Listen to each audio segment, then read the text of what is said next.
Hey, y'all. Welcome to SolSeed Podcast. I'm Winnie, super excited to have with us today Amanda Heels. Welcome, Amanda. Thank you, Winnie. Thank you for having me. It's an honor to have you. Super excited to be with you today. So, what I know about what you're doing here in PZAC, I'd like to cover first, if that feels Sure. good, and then kind of go back and look at how you got there, right? So, can you tell everyone what you got going on here in PZAC? Okay. I have a couple really fun projects that I'm very passionate about. And one of them is Casa Holistica. This is the center that I founded 1 year ago here in Pisac, Congratulations. Thank you. We're having our big 1 year anniversary on the 14th. Really excited for that. Beautiful. Yes. And this center, it's really designed to be a sanctuary, a healing sanctuary where the science meets the sacred. So I have a medical background, and I'm bringing the best of Western medicine without the corruption. And combining that with the ancient wisdom of plant medicine, energy healing, spiritual healing to create a really holistic environment and sacred, safe space where people can come, they can biohack, they can evolve their consciousness, they can go really deep into their own healing journey, into their own personal evolution. And so we have like 3 pillars. One is clinical services, because we do have a full medical clinic. We offer intravenous therapies, nutrient drips, intravenous ozone. We have the #1 ozone machine in the world, imported from Germany from the man who made the 10-pass therapy. We have a hyperbaric chamber. We do QEEG brain mapping, neurofeedback training. So this is like the clinical aspect. In addition, we have somatic therapies. We do Reiki, we do Akashic Records healing, body wisdom work, hypnotherapy, all of these like integrative therapies. And also we work with plant medicines. We collaborate with healers, either bringing them in from the high Andes Mountains or from the jungle with their medicines and their healings. And it's a space where you can come and experience like a really, truly holistic and comprehensive healing environment. And like I said, biohack your consciousness, empower yourself to really evolve yourself in this journey of life. Congratulations. Thank you. That's amazing. So combining the sacred with science, much needed in the world today. 3 pillars, great 3 pillars. So you combine it all. Yeah. 3, the number of creation. We got to have that in there, right? That's beautiful. Okay. So tell us a little bit about how you got there. What does your journey look like? As I mentioned, I have a medical background, and I have a 10-year career inside the American healthcare system as a registered nurse, where I was considered to be a rising leader. I was very heavily promoted very quickly in my career. I was like identified. What does that look like? That looks like for me, I was like really young nurse, and I was like put in charge of a hospital. I was a nursing supervisor of a 120-bed hospital. I was like the person in charge leading the hospital. That was like my first promotion really early in my career. Then I was the youngest nurse manager in the history of the largest healthcare corporation in the United States. And some of the roles and responsibilities that I've held, it's a lot of like mentorship. I did a lot of hiring, training. I did a lot of birthing and creation. I birthed an entire adult psychiatric, like inpatient wing of a hospital that historically never treated that demographic before. So that required like developing all of the policies, all the protocols, establishing the culture, like everything. That was a lot of my early work that really set me up to pivot into entrepreneurship and branching out on my own. Congratulations. Thank you. Yeah, what a nice acknowledgement to have early in your career. And I see that in you, certainly. And what amazing experience to bring into now what you're doing as your own thing. Just that you said, what did you say? Healthcare corporation. I've never really heard it said like that. But yeah, how interesting that we have turned our healthcare system into corporations, and just what that just says about the issues that we're finding more and more within our healthcare system are certainly, I mean, really, it's now the world healthcare system.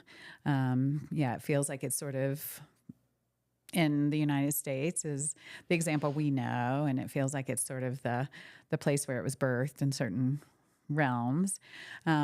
Okay, so incredible. How old were you when you started your career, and what led you? Were you wanted to be a nurse because you just really wanted to help people? Yes, of course. I was born like a super big empath, like super big heart, always like really empathetic to the people around me, to humanity, to like emotional health, to mental health, to physical health. And I've always felt that call is to like of service leadership, and I've always been obsessed with health.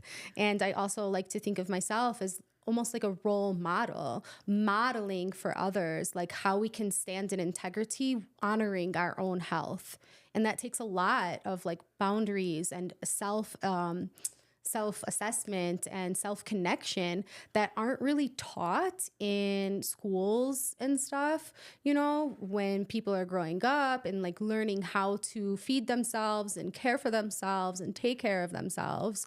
So that is definitely what led me into nursing, which is probably what led most nurses, I feel, is that nurses are like empathetic healers by nature, looking for a route to get in and help others. So that's definitely what led me into the profession of nursing, and also what led me out of the profession of nursing. Bottom bump.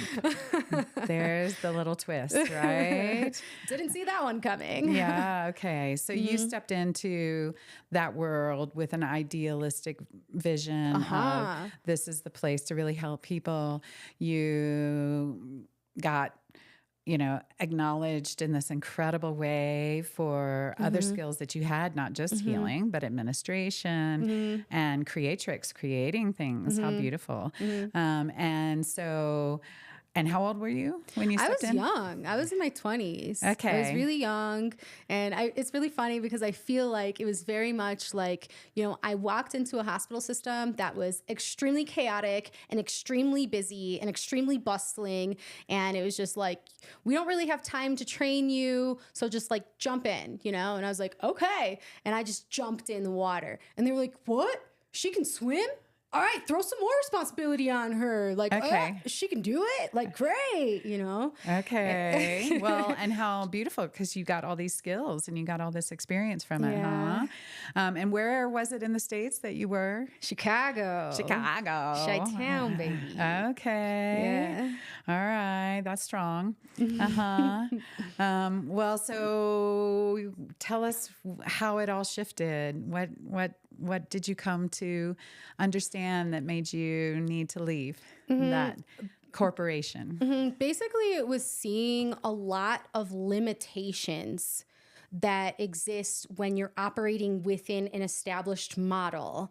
And there isn't much room for adaptation from that, which doesn't work when you're working with people, because people are not a one size fit all. A cookie cutter treatment plan is not going to work for every single person. Right. It might work for a few, right, but there needs to be room for adaptation.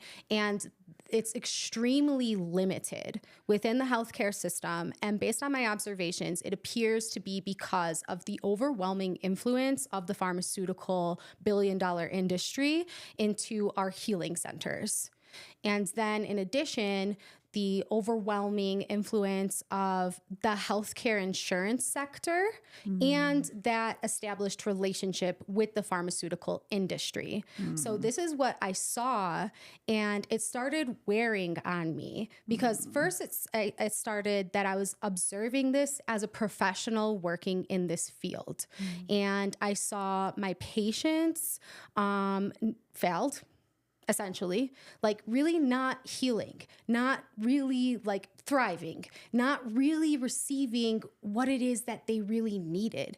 And it was like pretty evident and obvious why.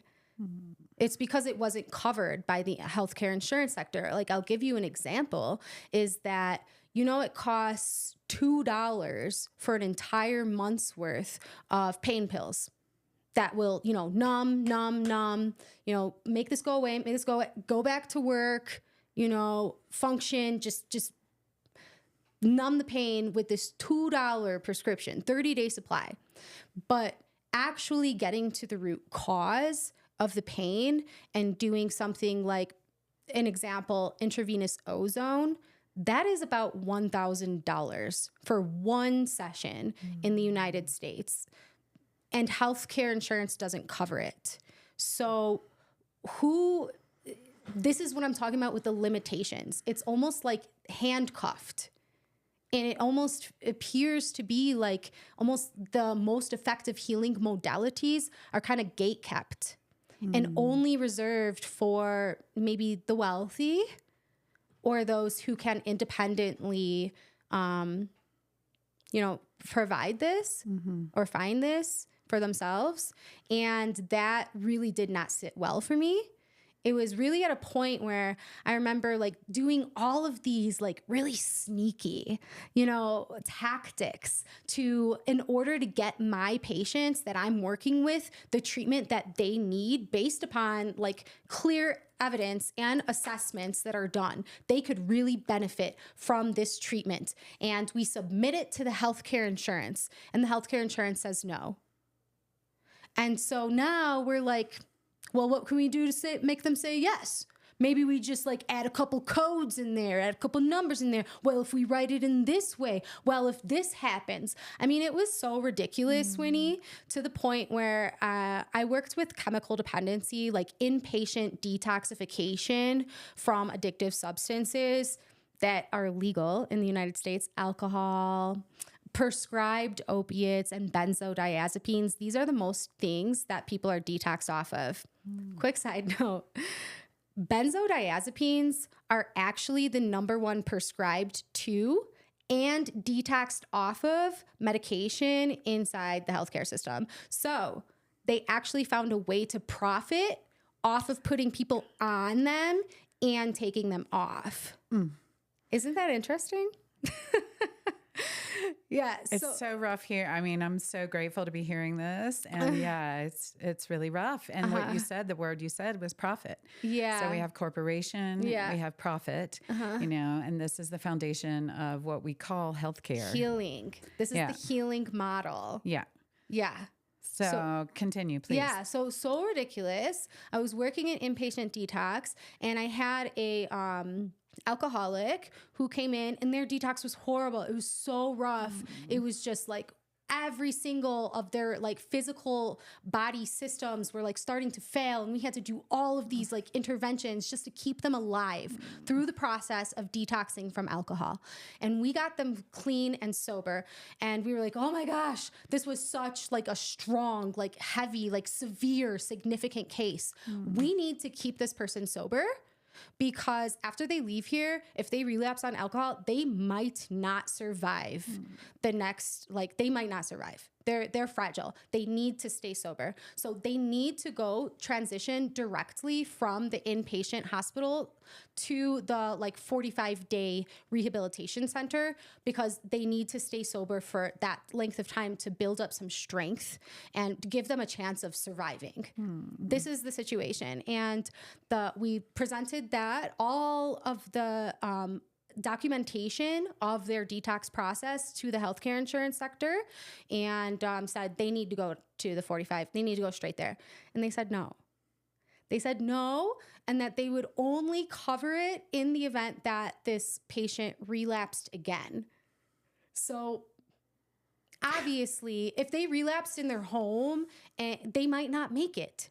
So we had to stage this operation of putting them in their car with like a bottle of vodka and their whole bag packed for the rehab center, and have them drive right to the rehab center, park in the parking lot, and drink the alcohol there and walk into the rehab center in order for them to like get admitted by their healthcare insurance and have this covered.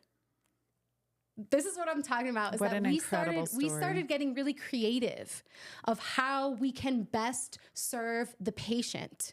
Not how can we best, go off of the dictation of the healthcare insurance sector. No, how can we best serve the patient? Healthcare insurance is just getting in our way. Mm-hmm. This is the corporation that I worked within. And me being like a light worker, trying to like do anything I can to try and like save the person, and it was draining. Mm-hmm. It really took a toll on me.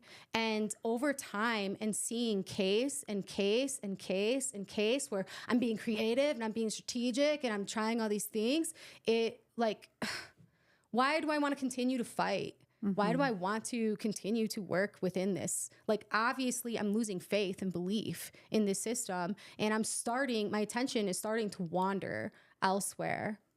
So the people around you, you said we would stage this. So you had some allies within mm-hmm. the system a bit, but how were you seeing other people around you recognizing that the system, the corporation isn't really serving the patient? Yes. Were other people waking up to that? Most of the people I worked with, most I would say have a level of understanding.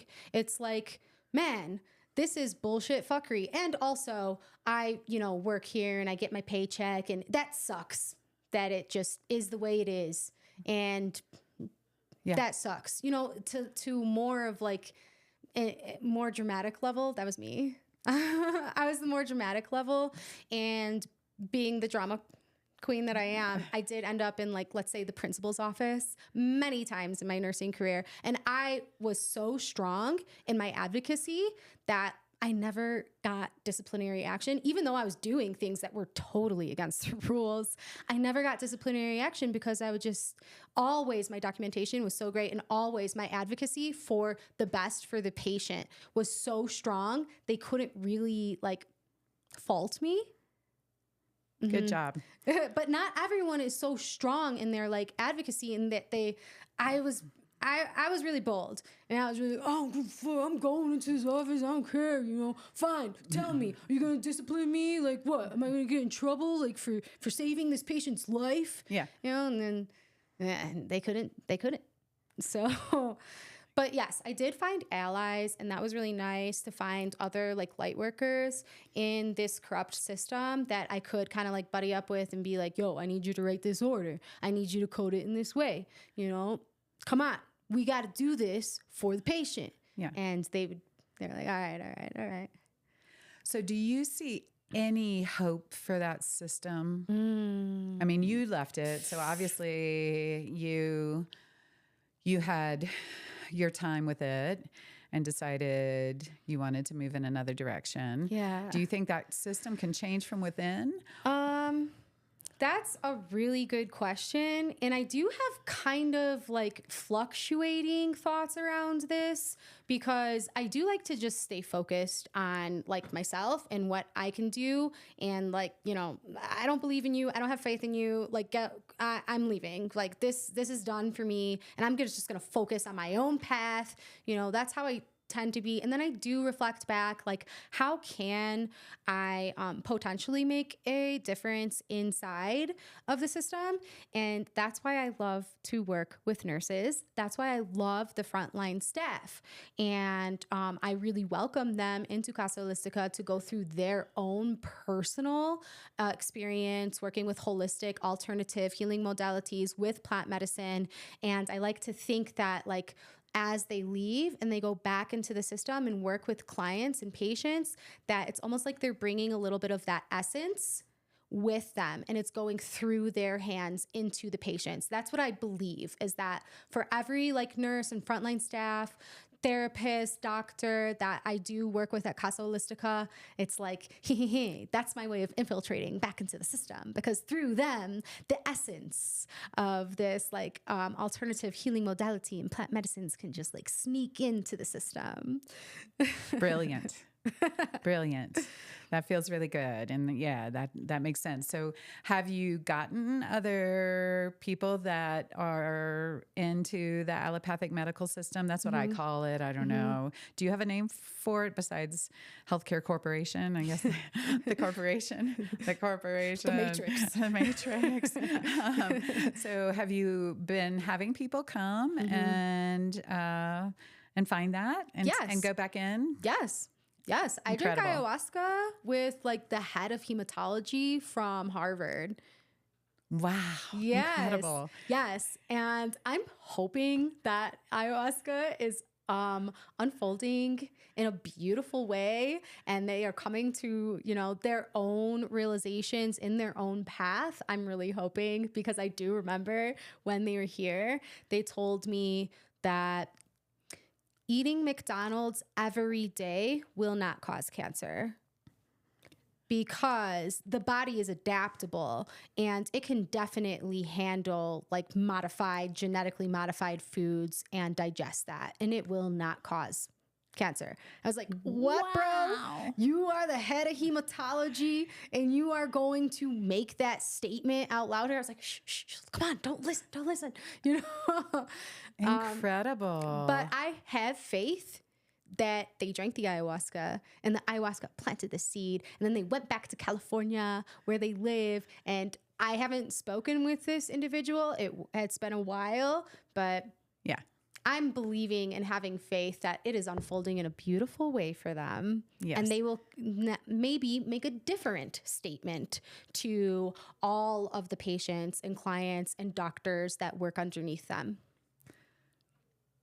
I totally wholeheartedly believe that is happening and unfolding.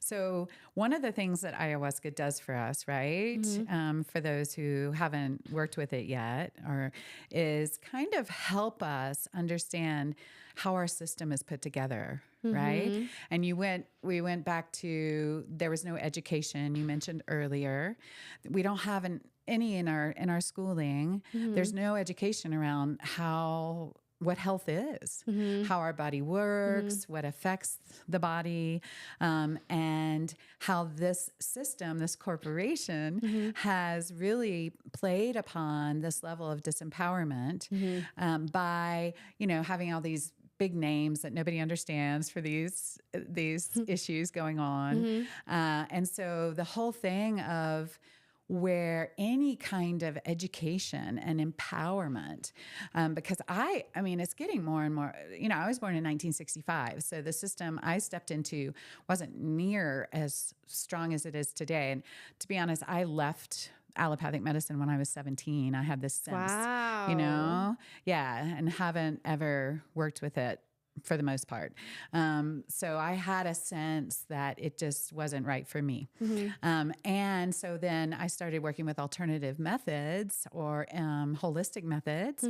And one of the main things they did was, you need to take accountability. You need to take responsibility. You need to learn, about how your body works and how your mind affects your body and all these things, which is what I love.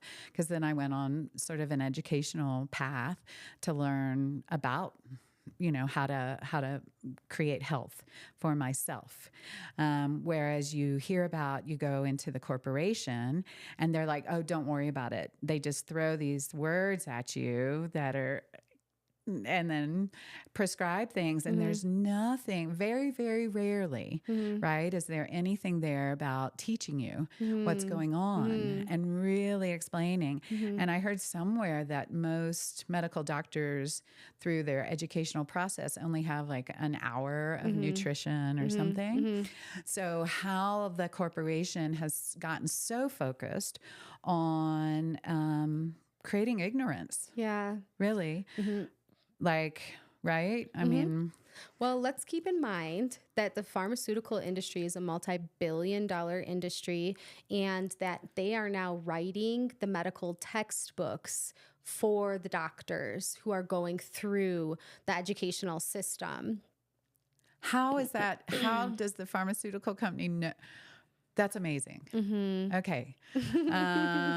So really, yeah, the corporation is basically the pharmaceutical companies.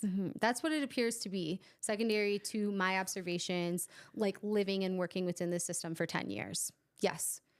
And it's really interesting because I specifically remember like working on this detox unit, and it had been determined, not by me, but by determined that ponchos that we see all the time here in Peru, they are referred to as drug rugs, and they're taken away because they're confiscated. Ponchos? You mean that we Ponchos. wear? Yes. What does that mean? How does that happen? How are they drug rugs? So this is pretty much racism. Okay. And really, again, focusing on the limitations, because if we can expand our perspective and our point of view to include indigenous cultures and ancient wisdom of healing, then we can expand. Yeah. But because there's limitations and they just want to be, it appears to be like greedy. Yeah. And no, they can't work with alternative medicines. They have to work with the pharmaceuticals. So we're going to teach them that ayahuasca is a drug and that ponchos are drug rugs. That's what the term they gave them.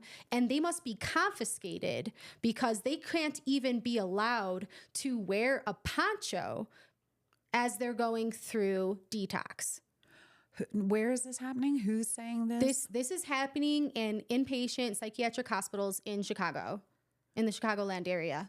So you have so a lot of the indigenous people wear ponchos. Right. Certainly the people here do, Right. the mountain people. And so it's just kind of this generic term for indigenous people, and how it's really indoctrination, right? This continued thing that we've seen happening to indigenous people for forever, taking them out of their communities, putting them in the schools. Right. So it's still happening in the medical system and Right. the hospitals. Right. And this is propaganda. Yeah. This is propaganda that we are now, like, I can speak for myself and like this team that I'm working with here in the Sacred Valley, this neural enlightenment team. This is exactly our like goal, and our purpose is to inform the public on true scientific evidence and education, and not propaganda. So Thank you so much. Yes, You are so welcome. Super important. And I see the fire in you that's going to make this happen, and it is making it happen. So how did you, when you're in the system, you've been there, you know, and you're seeing it more and more, this corporation, profit, not really for the patient, for the pharmaceutical companies. Really. It's like it's totally built for them. Right. So as you're seeing this and more losing faith and seeing through the illusions, seeing through the programming, when did you find the plant medicines? What happened on your journey? Did you quit the system and then start investigating alternative methods or holistic methods, or did you find that while you were still working as a nurse? It was really a personal decision, as I experienced, while I was a nurse in the healthcare system, I experienced a very significant sexual trauma in my life. And this left me extremely sick. I was ill, and I was like really in a place of need. I was experiencing disassociations. I was experiencing flashbacks, nightmares, compulsive ruminations, compulsive behaviors such as like pacing for multiple hours, like well into the night. I couldn't stop with the same repetitive thoughts over and over in my head, basically like beating myself up in my head. I was tachycardic, like checking my pulse at rest was like 120, which is crazy. And I was vomiting a lot. I was losing weight. I was very, very traumatized. I was really in this dark place requiring help and assistance. So I sought treatment for myself in the way that I knew because I had been trained. So I found myself inside a psychiatric office working with a practitioner. And what that looked like is that I was legally polydrugged on multiple pharmaceutical substances, which over half of them were controlled substances. That means they have the potential for addiction. So I was being prescribed like uppers, like psychostimulants, really addictive. I was being prescribed downers. These are benzodiazepines like Valium, Xanax, things like this. And I found myself in this position, and I was just really confused because I was like, okay, I'm like 30 something now, and You're still working? and I'm working in the healthcare system. Yes. And I am struggled. I am like traumatized, and I'm seeking services to heal my brain and my trauma. And then next thing I know, like now I just have a bunch of pills, and I am a sensitive person. So I experienced like every single one of the side effects of these pills that were prescribed me. I was like, now I'm extra sick. Now I'm grinding my teeth. Now I'm like, it takes away the appetite. I can't eat. Now one of them is like making me insomnia and like walking in sleep. And I'm like, what the heck? I can't tell which one is causing which of these weird symptoms and side effects. So I think that this one, so process of elimination, I'm going to hold this one to see if the side effect goes away. So I withheld some of my treatment plan, my healing medicine. And then I started having withdrawal.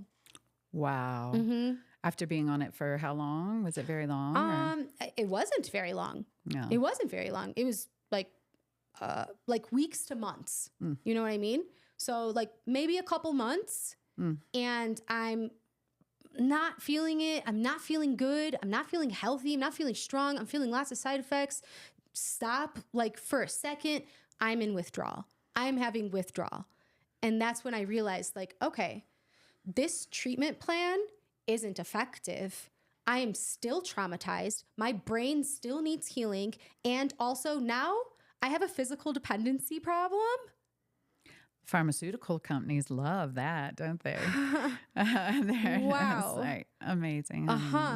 So that awoke an inner healing aspect inside of me. And I think like a nurse. So it's like, this is how we do it. We do assessment, and then we create a treatment plan. And then we do a reassessment to see how the treatment plan is working. So my reassessment was like, this treatment plan is super ineffective. I still need healing in my brain. I'm still traumatized. Now I have a chemical dependency problem. Like, obviously, as a nurse, we adjust the interventions, right? To then reassess and see if this will be more effective with different interventions. So we need to change the treatment plan. So that's when I started doing research. And I was like obsessively researching till very late in the night, repeatedly, like researching. What can I do for trauma, for PTSD, for treatment resistance PTSD? Because I'm trying the treatment, right? Right. And that's when I found a couple of things. One is I found MAPS, the Multidisciplinary Association for Psychedelic Studies. I found their website, and I found their clinical trials where they were playing around with different psychedelic substances for treatment resistance PTSD. And when I found it, it was just like the screen was captivating me. It was pulling me. There was energy coming from the laptop, like in the middle of the night, just entrancing me. And I was like, wow, okay. So I found one thing. And then I started looking into the breath. And I started researching how to regulate emotional management through our autonomic nervous system utilizing the breath. And this was several years ago, before breathwork was like really trendy and really well understood. So I came up with a new treatment plan, and I wrote this very well written document describing my desire to slowly taper off of the pharmaceutical substances and enlist myself in one, a psychedelic therapy course offered through the American Holistic Nurses Association, and two, a breathwork course. So I was going to learn this, and I was going to implement this like new treatment plan. I started ordering books and like, you know, creating it in this very like nurse structured way, wrote this well-written document I was very proud of, you know, walked into my psychiatrist's office and presented this document, like really expecting him to respect my work as a professional colleague, you know? And instead, he left the office to get his 2 medical student interns and bring them into the office so that all 3 of them could ridicule me together. So, wow. Yeah. He got backup singers to put you down. Wow. Oh, honey. Yeah. The 3 of them sat there across from me and were like, why are nurses always like this? What? You started breaking your pills in half? Just take them as they're prescribed. Like, nobody can manage their emotions through the breath. Like, what? And these psychedelic substances are drugs. But they're not made by the pharmaceutical company. But I was addicted to the actual drugs. Yeah. Yeah. Incredible. What an experience. I asked them, how long must I stay on pills? They said, for the rest of your life. No room for advocacy. So I detox my damn self. Hey, R&B, SNS, me trained in specialties, chemical dependency, behavioral health, when ready to break free from big pharma, see me. Anti-psychiatrist and your holistic health coach. Amazing. Yeah, thanks. And she raps. Yeah. So good, honey. Yeah. Okay. So I wrote a rap song about that very traumatic experience because that's how I learned how to heal myself, is by like taking the trauma that happened in my life and adding a little humor to it, adding a little rhythm and rhyming and flow, and like, you know, presenting it in a way that is easily relatable and understandable. You know, it's a lot easier to talk about these things in this way rather than me sitting here and crying about it, you know? So that's my way of empowering myself. Good job. Thank you. Yeah. And then it translates so much to other people in that way too. Yeah. When you Exactly. That's how you connect with the other human. Like the human in me can connect with the human in you. Yes. Especially if I'm like kind of like doing this little rhythmy, rhyming, flowy thing. I mean, yeah. And it's really good. That's great. Okay. So yeah, you know, one little thing I thought of while you were talking about all that is the lifetime of pills and everything else. I've studied just a little bit from a naturopath named Robert Morse. I don't know if you've heard of him yet. He's been around like 50 years, working with really detox. He calls it regenerative detox naturopathy, and mainly just detoxing people so that the body can heal itself. Is kind of his thing. And how he describes the pharmaceutical takeover of the healing industry is that it's really like you take your check engine light comes on in your car. So whatever symptom you're having, you know, you're like, okay, check the engine. And basically what our current healthcare system does, because it's run by the pharmaceutical companies, is just cut that wire. Right.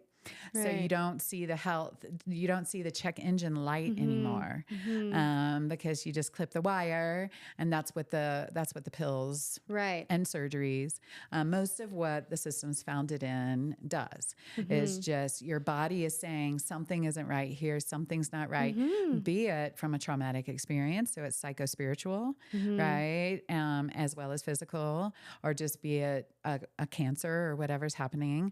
It's your body saying something's not right here. I'm not doing good here. Yes. And we just cut that and are like, never mind, let's continue on. Right. Because we've gotten into such a culture of just keep doing, where really rest is one of the most important things, isn't it?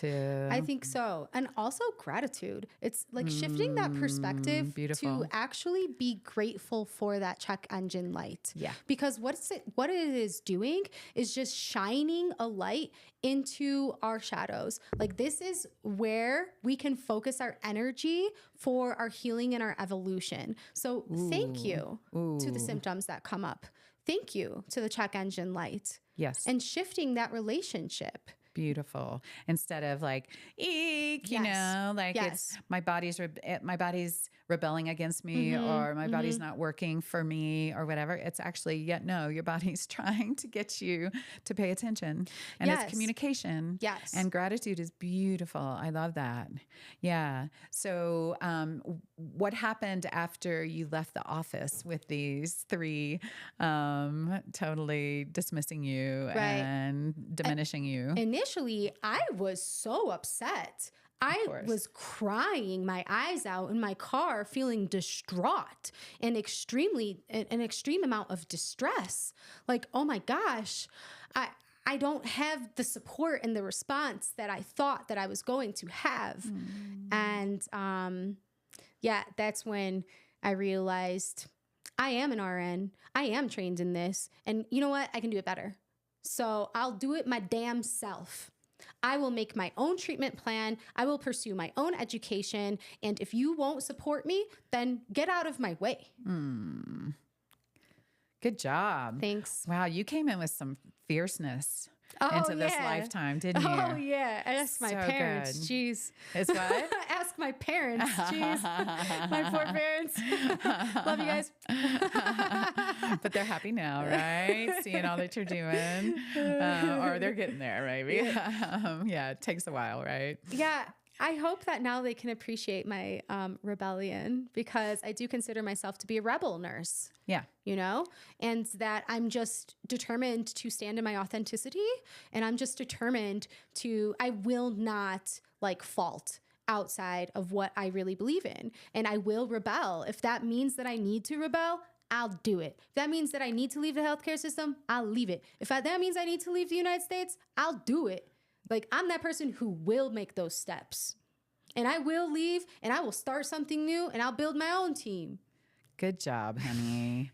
Yeah, I love this rebellion aspect, because it's kind of so many of us here in PSAC that have landed here. Yes. We're like the pirates, the rebels. Yeah. Because there's a place where we saw what was happening there and just resisting the programming as best we could. But to resist the programming, you have to rebel. I remember, my mom saying to me at some point something about being a rebel, and I was like, well, I'm not meaning to be, I'm not just doing it, but sometimes we're forced to do it. And thank goodness that you did, because look at what you're doing now. So what did your treatment for yourself look like? What did you do? So I developed what I termed a pharmaceutical detox program, where I developed, it's again 3 pillars, where Perfect. I developed individual taper plans off of each of the psychotropic pharmaceutical substances I was on. So it looks like this, like a slow taper off. Okay. While a slow taper on to the internal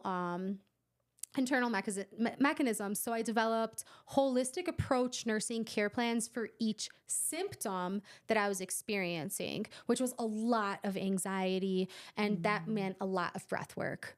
So the holistic approach nursing care plans really strengthening my internal coping mechanisms, building those up slowly, slowly, slowly, and then also implementing a plant medicine microdosing practice. Because this really like breaks up that default mode network, really enhances neurogenesis, increasing BDNF neuroplasticity and new neural pathways. Wow. Okay. So that's what I refer to. It's the 3 pillars that I developed in a treatment plan for myself. And then because I started thriving in life, I started getting recognition from the world around me. And there were other people who were just like, hey, you're doing really well. You have something that I want. I saw that you weren't doing well and now you are. What's going on? And I started just being vulnerable and transparent with my community around me, and then hearing the feedback that there is a lot of people out here who are taking antidepressants every single day and still feeling depressed. And they feel like they are being drawn to or called to try alternative path, alternative medicine, plant medicine, microdosing. This is all really attractive and appealing to them, but they have no idea how to get from point A to point B. And so that is the bridge of the pharmaceutical detox program that I developed.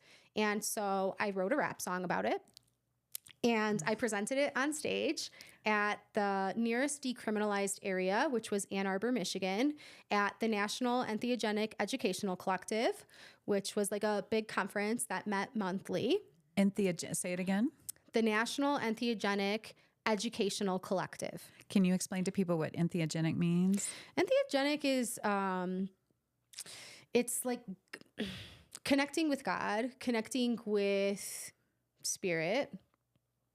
That is the term that is placed on some of these plant medicines because it connects with the God and the spirit within yourself and of the higher powers.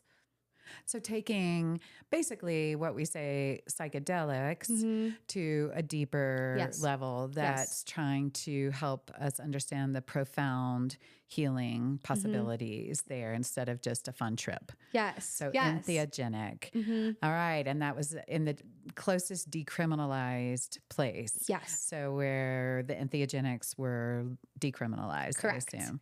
And you did this rap. Yeah. And I rapped on stage and I started presenting my work. This is where the name Amanda Heals came up because I was like, okay, I'm like really rebelling now. And I'm doing some rebellious things. And I do have like a governing authority over me that would not be very happy with this. You're still in the corporation. Well, I was transitioning out. I was pretty much out, but I still lived in Chicago where there are laws. And technically, I was breaking them because I was starting to work with mushrooms and I was starting to do microdose coaching and I was starting to help people go through the pharmaceutical detox program and leave the antidepressants and come to microdosing. And this is not something that's really, this is frowned upon. We'll say that. So I wasn't going to go be on stage and be like, I'm Amanda Rodrigo, RNBSN. Nuh-uh. I was like keeping a low profile. So like I am working underneath an alias of Amanda Heals. Perfect. Says it all. Okay. All right. So when the rap happened, you're at a conference, so a lot of people here basically get to hear your story through this beautiful art form that you're great at. And so what came of that? So I started working with clients and I started having like a little group, you know, of that were coming to like see me and to work with me and seek this that I was holding inside of myself, again, like modeling, like, you know, in front of the people. You know, I did share my story. I did share about the trauma that happened to me and the symptoms that I experienced afterwards. And now I'm pretty calm. I'm pretty well put together. Like, you know, I talk to people all of the time. And once they eventually like learn about my past, surprised, and because I don't present that way because I'm no longer in that illness, in that place. Yeah. So I'm modeling to them, healing is possible. I stand before you as a strong pillar of hope. And I started sharing my work and working with people, and it was growing, and I was working on what I consider to be the underground. Yeah. Yeah. The rebels got to keep it a little underground, right? To keep doing it. Okay. So you mentioned, I just want to go back to a couple things really quick before we move on. You mentioned when you were talking about entheogens, connection to God, connection to spirit, and a little before mentioned about the gratitude for when your body is has a disease or check engine light, having challenge, that part of that is going into the shadow work. You said, so can you go into that a little bit about, because my sense is for true healing on the physical level, there's got to be mental and spiritual healing as well, right? And this is where the entheogens come in to where the corporation doesn't address it at all, right? So can you talk to us about your spiritual journey within it all? Like what that felt like for you, if you're comfortable with that, your connection to God or divinity, you going into your shadow work. Was that happening as you were creating this protocol as well? So in my early ceremonies with entheogenic plant medicine, one of the first lessons that was brought to my attention by the spirit and the healing nature of the plants is self-agency. So this was like, I remember hearing like this term, like it was just like over and over, like self-agency. I'm like, I don't know. I don't understand. And like through this journey, like the plants like was taking me back to different areas of my life and showing me, here's an area and an instance where you gave your self-agency away. And showing me sitting in a doctor's office being told what's going on with my body, sitting here holding my hand. Can I please go to the bathroom? Like all of these instances and areas where we're just giving our self-agency away. And it becomes part of like our lifestyle and how we live and how we operate is like agentless. And then the plants started teaching me how to take the self-agency back. And that's something that I really have observed, is that the difference between the two paths of medicine, plant medicine and pharmaceutical medicine, is that it really appears that plant medicine awakens like empowerment, an empowerment mindset. And it really appears that pharmaceutical medicine really help contribute to a victimization and a victim mindset. So I saw this a lot because like people would start and they would come in and they would, come into the psychiatric hospital system and with like one presenting condition or symptom, and they were put on one pill, one med. And then over the years that they would be coming through as a patient, it turned into 3 meds, and then it turned into 5 meds, and then it turned into 7 meds. And I've literally watched people go from like more of an empowered like agent person to slowly becoming more and more into this victim mindset. And that ability to see myself as an empowered person and as a sovereign being came through entheogenic plant medicine and purging. A lot of purging. I've done so much purging to purge out this past victim mentality and mindset, because when you're operating through the lens of this perspective, then everything is going to be working against you, Woe is me. Now my car broke. Woe is me. Now this guy did this to me. Oh, do you guys see all of this that's happening to me over and over and over again? I mean, it's like the victimization over and over. And the statistics show this a lot in sexual trauma and sexual victimization, is that someone who's been like sexually abused once, they tend to be abused more times. It's this mindset and this perspective of how we're operating with the world around us. And so awakening inside of me that, one, I'm a sovereign being. Two, I'm empowered. Three, I have self-agency. This was like all of this beginning of my spiritual growth and journey into, being a sovereign being and believing that. Hallelujah. Amen. Hallelujah, baby. So the entheogens, the connection to God, the connection to spirit. So you say the purging, the victimization. So that's kind of, starting the shadow work.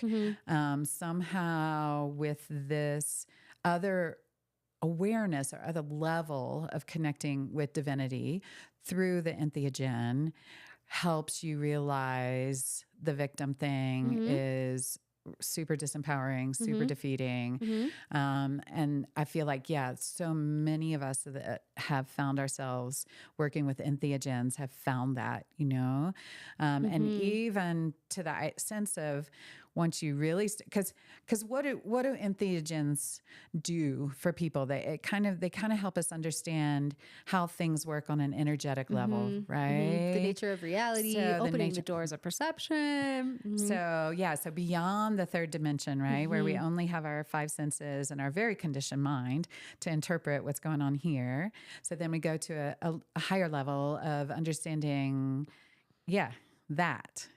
And somehow that brings you beyond the victim mentality, and how all of us need that. The whole world needs that on some degree, because I feel like that's kind of the core programming that we've created for ourselves, is that can exist. Because I feel like once you sink into the world of energy and divinity and God, you realize that there's this law called cause and effect, right?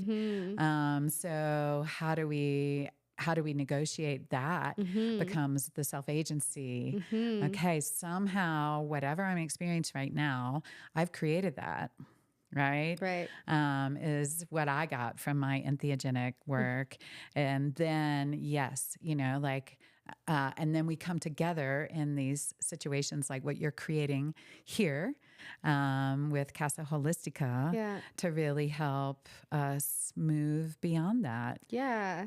And I would like to share one of my beginning practices that really, really helped shape and define my new perception on who I am and what I'm doing here. So I would take a microdose and of psilocybin mushrooms. That's what I was working with at that time. And then I moved into microdosing Amanita muscaria mushrooms. Okay. This was like my early beginning microdose experiencing. And so I would take a microdose and I would get in I had this little pop-up infrared sauna that I would sit in, and I would just meditate. So meditating on microdoses is super powerful. And I would just sit with this. I meditated on this. Who am I? I would just sit there for an hour. Just meditating on who am I? Why am I here? And these words started coming in: lightworker, starseed. And I would just be like, what does this mean? And that's when I started researching more and pulling together the pieces of the true nature of the reality that I live in and that I operate within. And so that was a really, really powerful practice, especially combined with journaling. And I wrote a whole song about this, just writing, who am I? Why am I here? Come to this planet consumed with fear to feel all this pain. Are my efforts in vain? I really started going in deep. What am I doing here? What is the purpose? And eventually, coming to find my path, coming to find my authenticity, coming to really know and believe who I am. What am I doing here? I'm here for a purpose, baby. Yes, you are. And it's shiny. It's so fun. Okay. I love that. So I love where we can actually share pretty simple stuff. Yeah. Super simple. That take us there. But how most of us walk through this existence without ever asking ourselves those questions. Right. Who am I? Right. What am I here for? Right. Yeah. And just shows like how have we gotten there? But how beautiful that you created this for yourself. Thank you. Amanda. And now I get to share it with others. Exactly. I did this very recently in the garden at Casa Holistica. Is one of the, one of the like Peruvian guys that was working for me asked me like, who do you see me as? Like I just don't know. Like, what do you see in me? And I said, honey, why don't you meet me in the garden at 8 a.m. and we're going to go through this practice for you to see yourself. Okay. So we met in the garden and I shared some San Pedro microdose that I had cut and made. And I gave him a journal and a pen. And I was like, we're going to take this together. We're going to sit here and we're going to meditate. And then we're going to write what comes up. We're going to meditate. Who am I? And we're just going to write what comes up. And I watched him like grow right in front of me, right beside me. He was like, I am a good man. I'm a good person. I was like, yes, you are. And it makes so much more of a difference when it comes from them. You know what I mean? Yeah. And that's how I like to support and guide others, is that it's not like you're coming to me and I'm going to tell you who you are and what's wrong with you and what's going on with your body. No, honey. Yeah. No. You're going to come to me and I'm going to start this process of you coming into self-agency of who you are and what's going on with your body and what it is that you need. Does nourishment look like to you at a soul level, on a physical level, on a mental level? And let's start identifying that and implementing it into your life. So good. That's so great. Thank you so much. So yeah, taking it into away from the hierarchical system that the corporation operates on, to where it's like this authority is going to tell you what you need to do. You're the patient. Even using that word at one point, it came to me as like patient, immediately that sets up this hierarchical structure of, I just have to bow to the authority in the white coat or the authority behind the pulpit, right, or the authority in, the Capitol, whatever. We've just gotten to where, and then that totally feeds the victim thing. Oh yeah, I don't know. I have to like find out, and so yeah, you're doing it. You're bringing it in. All right. So when did you land in Pisac? And when did, you said it's a year anniversary for Casa Holistica. Yes. Tell us about your journey here and when you landed here and what it's been for you finding yourself in Peru and how that's helped bring you more into who you are and what you're here to do. Well, it was really, I refer to it as spiritual breadcrumbs that led me to Peru. Just like poco. I like to think of it as just having blind, mad faith, yo. Like I'm in the dark and I'm just putting one foot in front of the other, like believing that there is a road that I'm following and it's to a somewhere, So I just was following these spiritual breadcrumbs, and I felt really called to come to Peru to take place in a 10-day plant medicine retreat. And so I came here, and in my first ayahuasca ceremony, I was laughing out loud. Ha, ha, ha, ha. And I was like, come on, bro. We gotta go up here. I grabbed the translator, we went up to like the front where the medicine men and women were serving the medicine. And I'm like, bro, I gotta tell him. I gotta tell him. He's like, okay. And so I told them, like, I'm a healer. I'm a medicine woman. In my country of origin, I'm known as a registered nurse, and I've been working with medicine for 10 years the top rated psychiatrists and medications, pharmaceutical in the United States. This is what I've been working with. And in those 10 years, I have not experienced the potential for the true transformational power and change than I have working with you guys in one night. Wow. So see me, please see my heart, see a medicine woman, and see that I need to learn this medicine. And yeah, got it, baby. Wow. Yeah. So good. So Chutzpah. after that ayahuasca ceremony, I canceled my flight home. I just like settled right in. You know, I'm walking, following these guys around, asking questions, taking medicine, purging, doing all the things. Like, I need to learn this medicine, you know?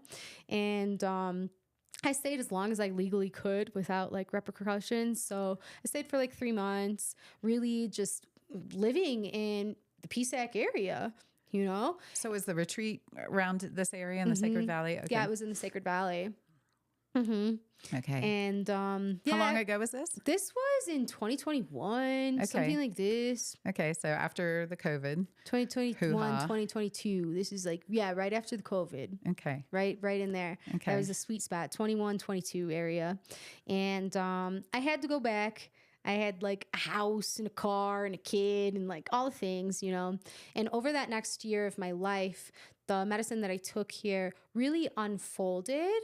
And what it looked like for me is a journey towards self-worth, self-love, self-trust.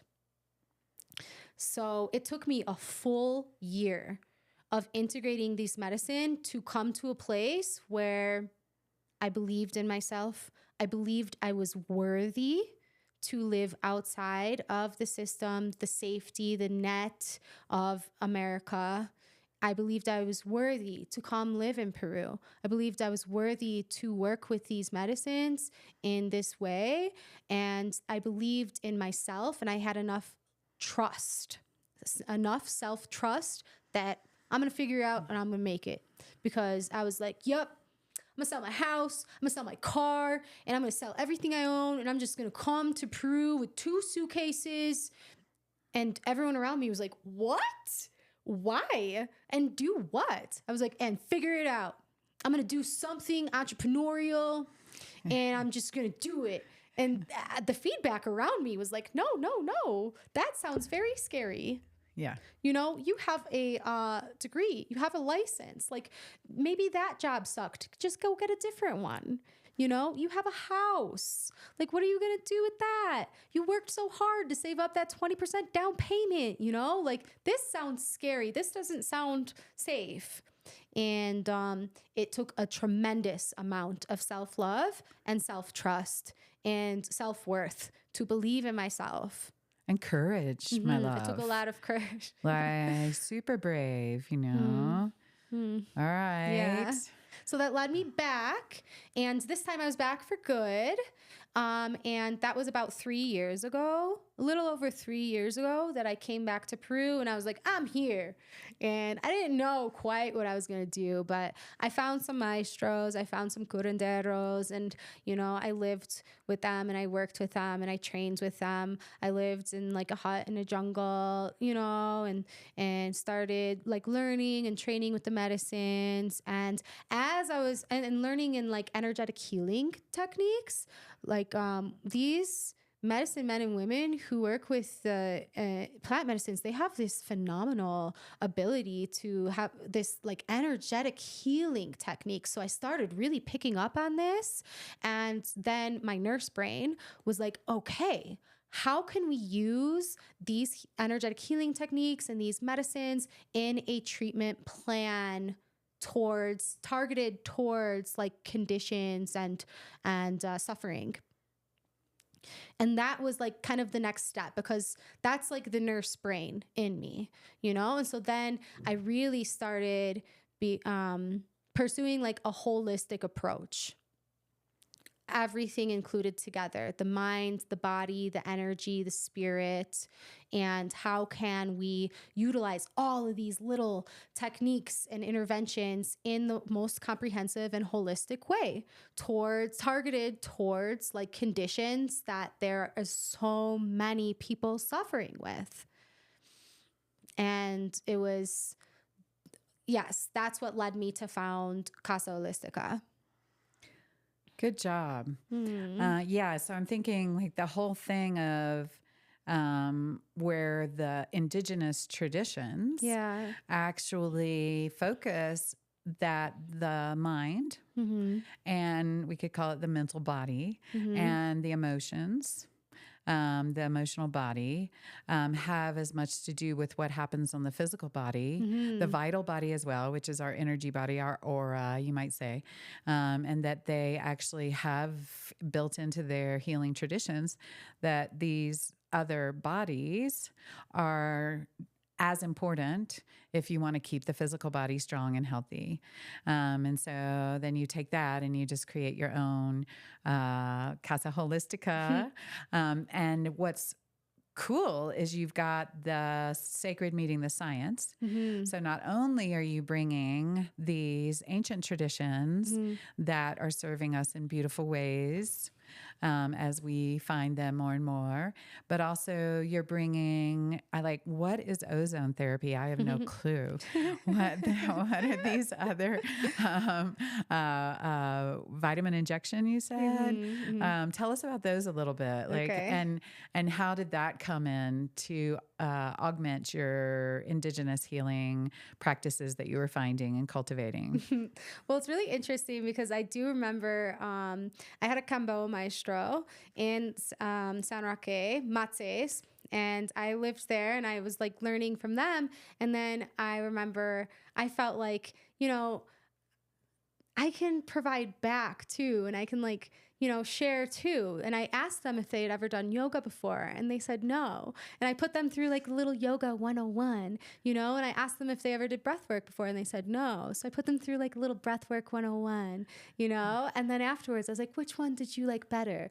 And they were like, I liked the yoga, and that felt really good. And that felt really aligned how to combine worlds, and then it's really interesting how the ozone machine that I have, my baby, I love it, how it found its way to me is actually through the power of ayahuasca and the community here in PSAC.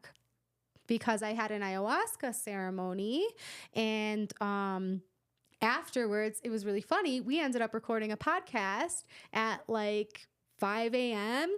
as the sun's coming up after ayahuasca, and just the community, the connections coming together. I met this couple and they were like, man, too bad we have this phenomenal piece of medical equipment and none of us are medical professionals and know how to work this, right? So it just sits in storage, right? Darn, too bad. And I was like, yo, Amanda Heals, let me introduce myself to you, medical professional right here, baby. I guarantee I can get that ozone machine up and working, Nice. So this was really interesting too, how it comes together through ayahuasca and community. Because prior to this, I had an ayahuasca ceremony. The person who served me the medicine told me, you're going to own an IV company. And I was like, what? And they're like, yeah, you should start that IV company. I was like, nah. And then another ayahuasca ceremony, this ozone machine comes to me. So what's the first step in working with the ozone machine? Starting an IV. Okay. And so I was like, okay, now I'm determined to figure out how to do this here because, I started IVs in the United States. I would just walk into the med room. There's a Pyxis, that's what it's called.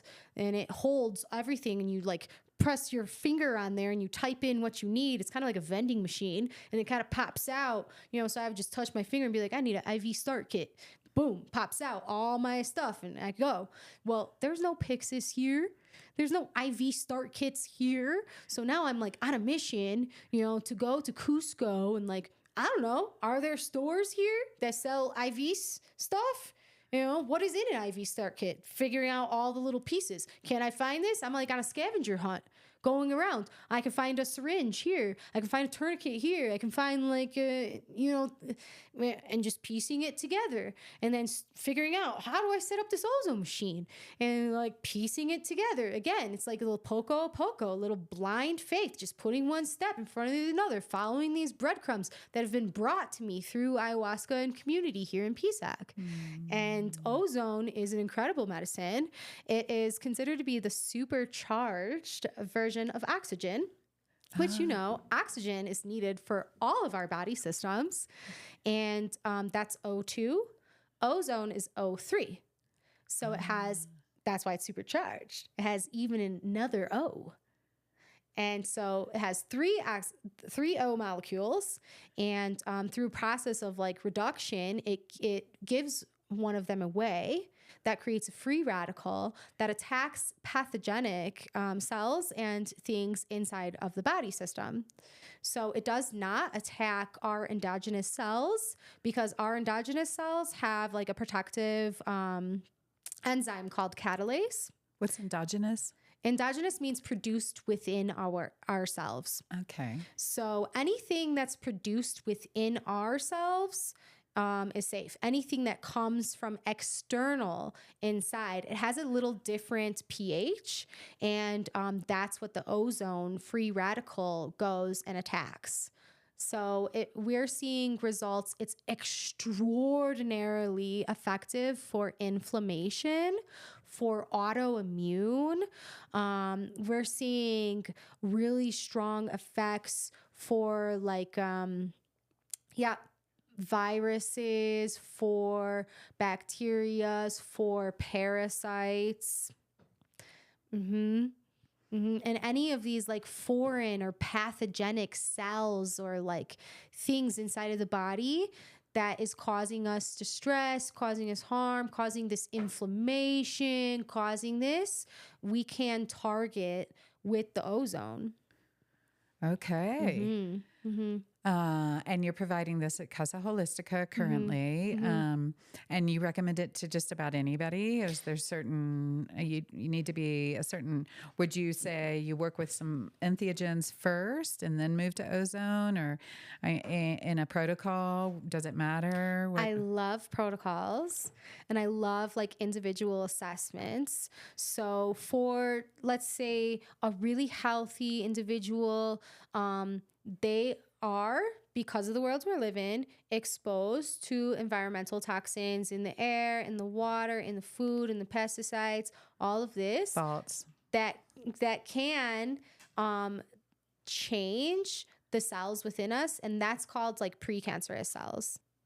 And so just this person can come and get a one-off ozone session, and they can decrease their risk of precancerous cells by something like 68%. That's what the research is showing from one session with ozone. It's considered to be kind of like a oil change for the blood. Oh, okay. Because you're cleaning at the blood, and that's going everywhere throughout. Yeah. And like I said, due to the environmental toxins we're exposed to, this cleansing and this cleaning of the blood can greatly improve your health and your longevity just off of like a one-off treatment. Incredible. So in addition, if there's someone coming with a specific condition, we can utilize ozone in a treatment plan. And it typically consists of not just ozone, but like other additional interventions as well, to be a really comprehensive plan targeted towards the presenting condition that they're coming with. So for example, I had someone who I worked with, really cute kid. He's like 24, 28, something like this. And he's just like so sweet. And he's a drummer. And I've drummed with him, like in drum circles around PSAC, and he's great. And he couldn't drum because he had like this carpal tunnel, like pain, inflammation in his wrist. And it's just like, that's distressing to be like 20 something and passionate and not able to engage in your passion, you know? And we gave him 3 ozone sessions. And then I saw him in the PSAC town with his backpack, and he had drumsticks in his backpack. And I said, yo, are you drumming again?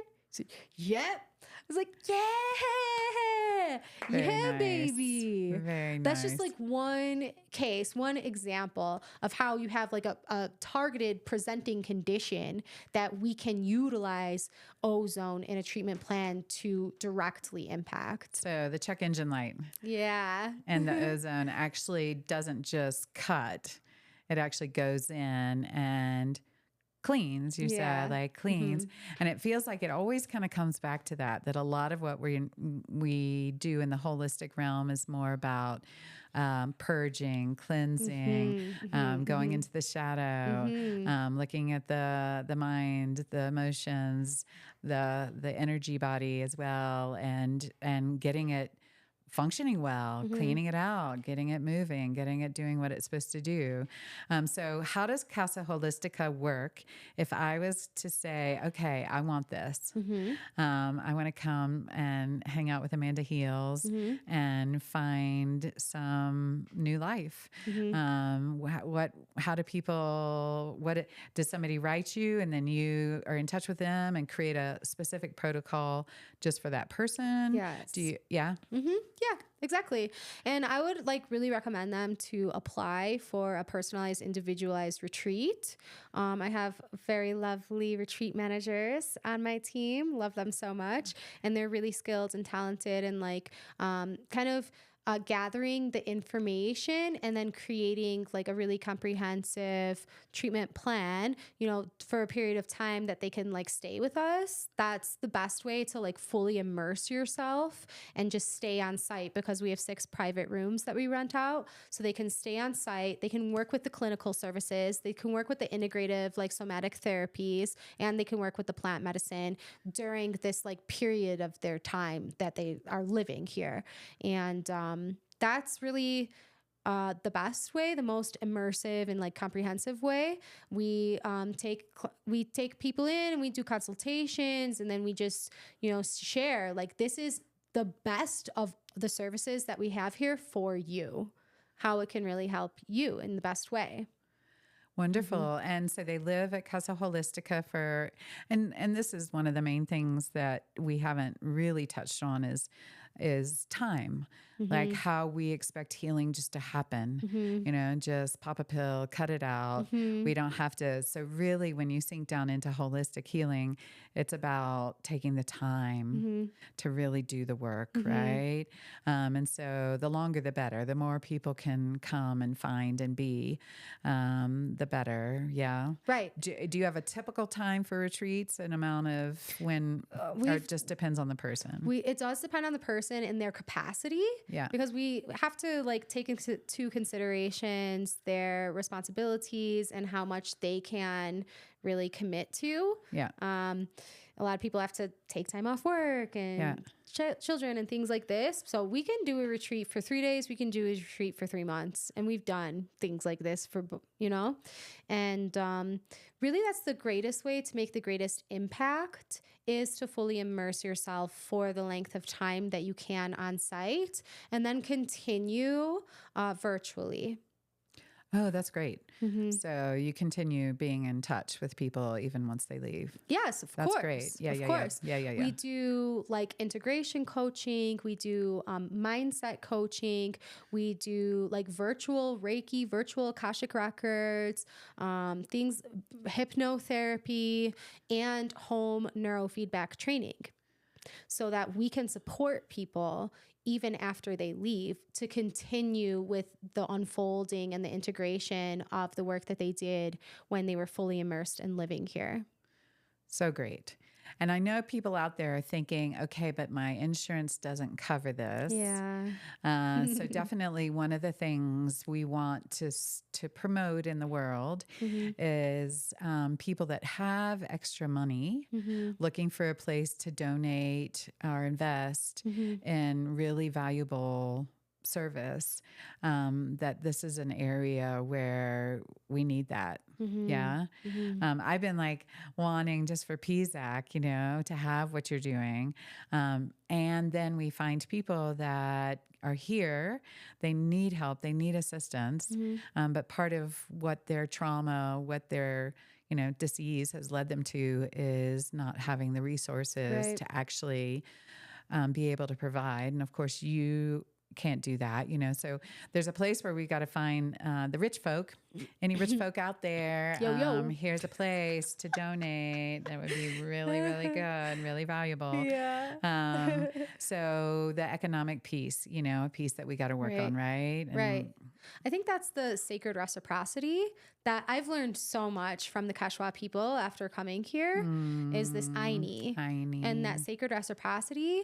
And that's something that's really built into the model of Casa Holistica is how can we operate with like a pricing model and pricing structure that allows us to have some space to give as well.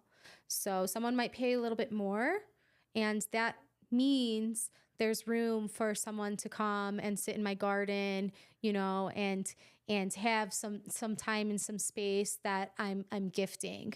Like I don't think I have yet said no to like a local Peruvian who has come to me and asked me for something. And Great. that's super, super important. Yes. Is to be able to provide that at like a discounted or pro bono space. I've had people, live with me, and it's okay. You can stay here. And like, it's really funny. I'm starting to get this reputation and relationship with the motos, the tuk-tuk drivers.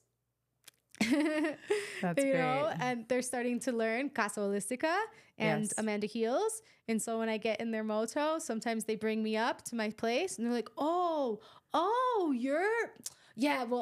this dolor me cabeza for this long. And I was just like, come on.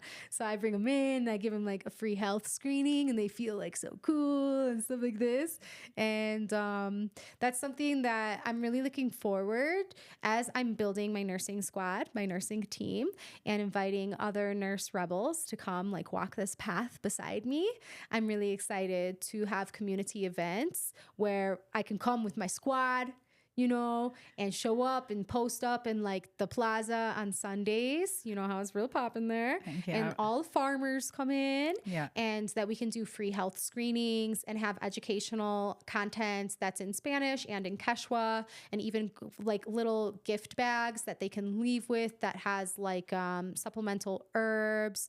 For example, if we're checking a blood pressure and the blood pressure is elevated, we can provide them with like a small educational like sheet in their language, and then like a small like gift of this herbal supplement that can help with your blood pressure, So this is something that I'm really excited to start doing with my nursing squad and my nursing initiatives into the community. These are like community initiatives, Aini, taking care of the community around us.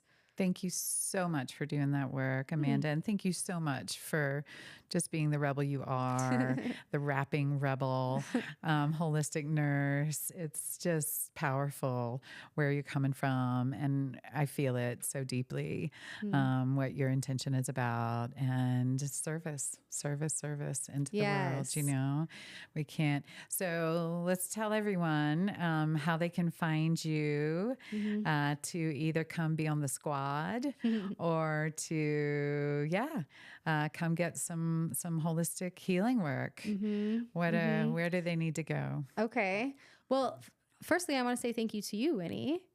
Thank you to you for being you. And I really acknowledge your path that has led you to be the woman that you are, and starting this community hub and this project. And I really see you and I really see your heart. So thank you, sister. Yeah. Real recognize real, baby. Yeah, there we go. There we go. Takes one to know one. Yes, exactly. And you can find me. Okay, so my website is so dope, and it's very near to publication. It's casaholistica.peru.com. I have socials on Facebook. I'm Amanda Rodrigo. Also, Casa Holistica. It's Casa Holistica Retreat and Wellness Center by Amanda Heals. That's Facebook. On Instagram, I'm Amanda Heals, dude. Of course. And Casa Holistica Peru. Okay, great. And we'll write all this in the caption too. Okay. Yeah. Well, Yeah. thank you so much for joining us today, Amanda. It's just been incredible. Really, really precious. Aw. Yeah. And thank you all out there in the world. Yeah, SolSeed podcast, finding incredible people to come in and share. So thanks for tuning in. So grateful. Mwah, as they say. And that's a wrap.